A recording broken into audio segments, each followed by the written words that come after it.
Alright guys, so here we are doing the flooring for the living room. So like I told you, with every floor we got better and better at this. So key pointers from right now. The first thing that we did was apply the glue, which is what you saw my grandmother doing. And then as the glue was being applied, I cut pieces of the board, or pre-cut pieces of the board. And I also had a fan on, which is why you see the curtains moving right there in the corner of the screen. So that way the glue could dry a little bit faster, because with using the stick-on vinyl flooring, it says you don't need glue, but at the same time it's better when you do use glue. That way you don't have to worry about it coming up and it lasts longer. Also, the glue has to be put on very thinly and spread it out as much as possible, and you want the glue to be very tacky before you put it down. That way, upon it sticking, it won't shift and it won't move, which is why I and everyone else who was working for was able to actually walk on the floor while we were doing it, because once it went down and I tapped the air pockets out of it, it was stuck solid. A few pieces we had to get up and relay, and it was a fight trying to get it off the floor.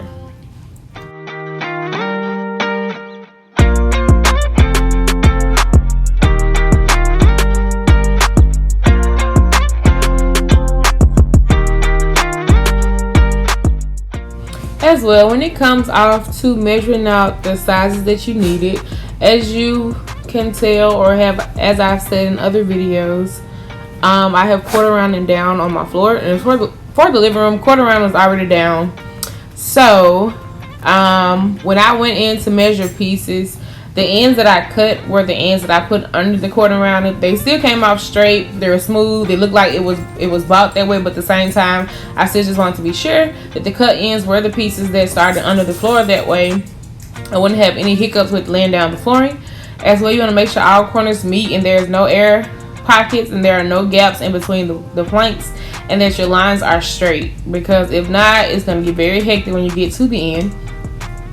Another pointer I had, as you can see, we're doing, I think it's called, I want to say it's puzzle patterns, but that's really not what it's called, guys. I cannot recall what it is, but I did not want all of my flooring to be starting at the same spot, ending at the same spot. Like, that's crazy to me.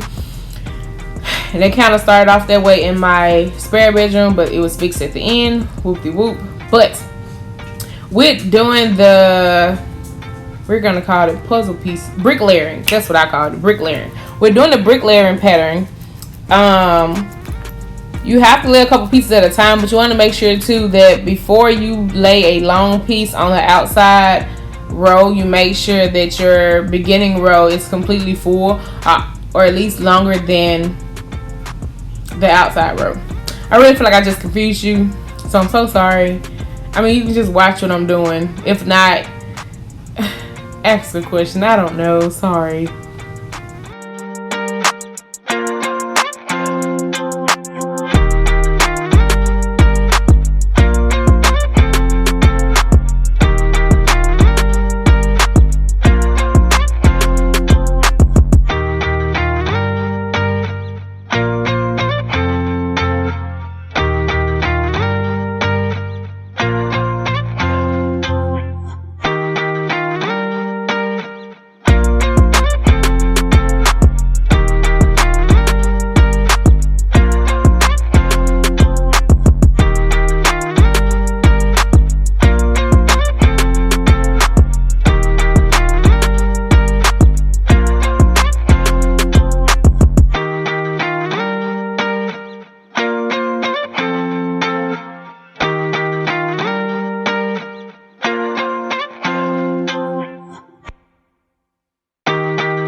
just a heads up, you're not supposed to see anything on the floor until 24 hours after you have put the flooring down.